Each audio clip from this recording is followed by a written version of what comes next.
చూడండి కదా, arrange these following hill stations of India in term of the height from the highest to lowest from the sea level.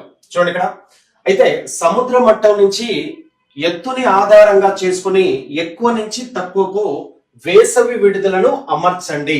ఈ అమర్చడం అనే అంశాన్ని ఈ కింది ఇచ్చిన కోడిని ఆధారంగా చేసుకుని వివరంగా తెలియజేయండి అనే అంశాన్ని మనం ఇక్కడ చూస్తున్నాం. రైట్, ఇక చూడండి ఇక్కడ భారతదేశంలో అత్యంత ఎత్తైనటువంటి వేసవి విడిది సిమ్లా. సిమ్లా అనే వేసవి విడిది హిమాచల్ ప్రదేశ్ లో మనకు సిమ్లా అనే వేసవి విడిది ఏర్పడి ఉంది. రైట్, రెండోది తీసుకుంటే మనకు ప్రధానంగా డార్జిలింగ్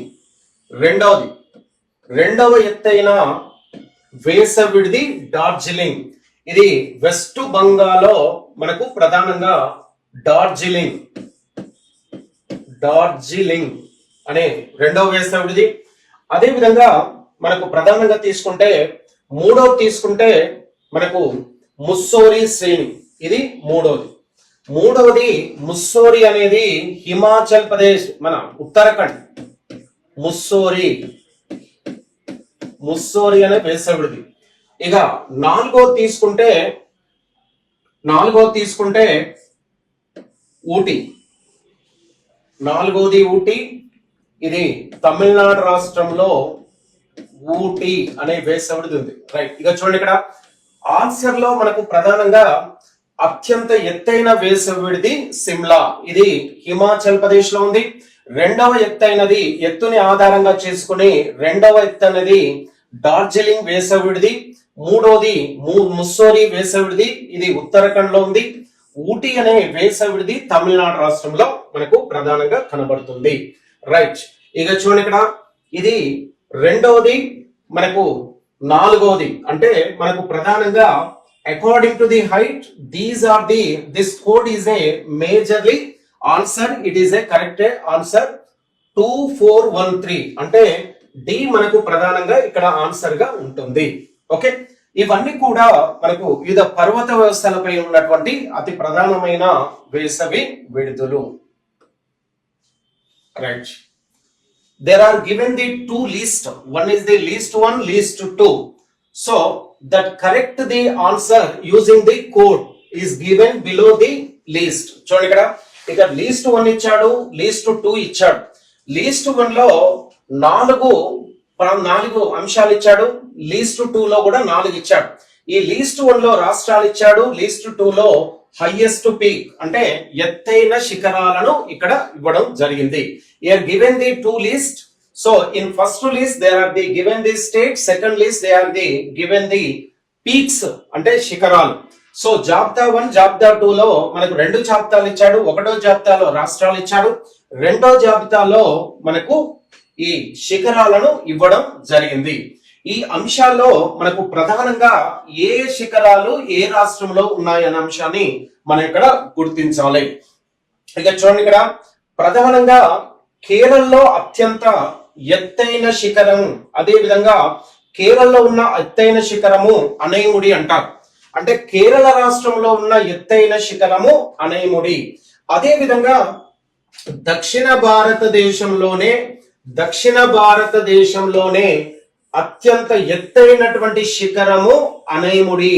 చూడండి ఇక్కడ ఇది నీలగిరి పర్వతాలకు దక్షిణాన అన్నమలై పర్వతాల్లో మౌంటైన్ లో మనకి ఇక్కడ ఎత్తైన శిఖరం ఉంది. ఇది కేరళ రాష్ట్రంలో. అంటే in south India which is the highest peak means Anaimudi peak is in south India highest peak.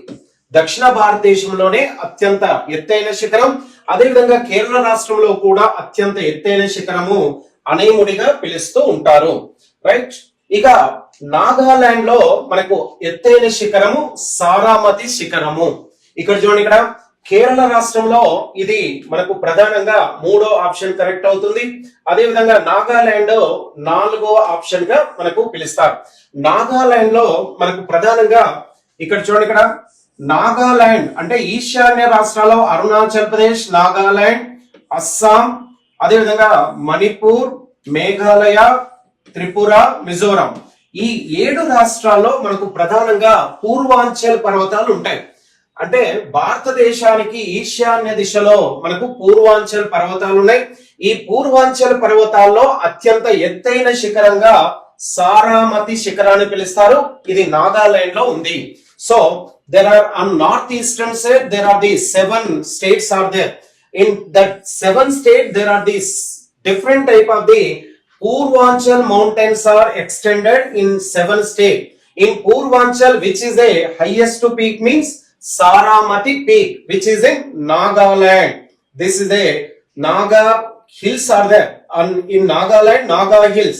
And Naga hills is one of the highest peak in Purvanchal. That is the Saramati peak. Saramati peak అనే పేరుతో ఈ శిఖరాన్ని పిలుస్తారు. అంటే సారామతి అనేది నాగాలాండ్ లో, right. ఇక చూడండి ఇక్కడ ఉత్తరాఖండ్ లో నందాదేవి అనే శిఖరము ఉత్తరాఖండ్ లో ఉంది. అంటే ఇక్కడ ఆప్షన్ 2. అదే విధంగా ఉత్తరాఖండ్ లో ఉన్నటువంటి నందాదేవి అనేది మనకు ప్రధానంగా భారతదేశంలో 4వ ఎత్తైన శిఖరంగా పిలువబడుతుంది. But not in world, but is a in India. One is the K2, third one is the second one is the second one Kanchanaganga, third one is the Nanga Parvat, fourth one is the Nanda Devi. అంటే భారతదేశంలో 4వ ఎత్తైన శిఖరంగా నందాదేవి శిఖరాన్ని పిలుస్తారు. ఇది మనకు ప్రధానంగా ఉత్తరాఖండ్ రాష్ట్రంలో ఉంది. అదే విధంగా 4వ తీసుకుంటే తమిళనాడు రాష్ట్రంలో మనకు దోడబెట్ట, తమిళనాడులో మనకు దోడబెట్ట అనే శిఖరము ప్రధానంగా ఇక్కడ ఉంది. అంటే మనకు తమిళనాడు రాష్ట్రంలో ఉన్న ఎత్తైన శిఖరము, అదే విధంగా దేశంలోనే దక్షిణ భారతదేశంలో 2వ ఎత్తైన శిఖరంగా మనకు ఈ దోడబెట్ట అనే శిఖరాన్ని పిలుస్తారు, రైట్. ఇక చూడండి ఇక్కడ 3, 4, 2, 1 అంటే మనకు ఆన్సర్ అనేది ఇక్కడ 3వ కోడ్ లో తీసుకుంటే 3, 4, 2, 1 అంటే సి ఆన్సర్ గా మనం తీసుకోవడం జరిగింది. ఓకే, ఇక అంటే A3, B4, C2, D1 అంటే ఇక్కడ ఆప్షన్ సి ఆన్సర్ కరెక్ట్ అవుతుంది. ఓకే.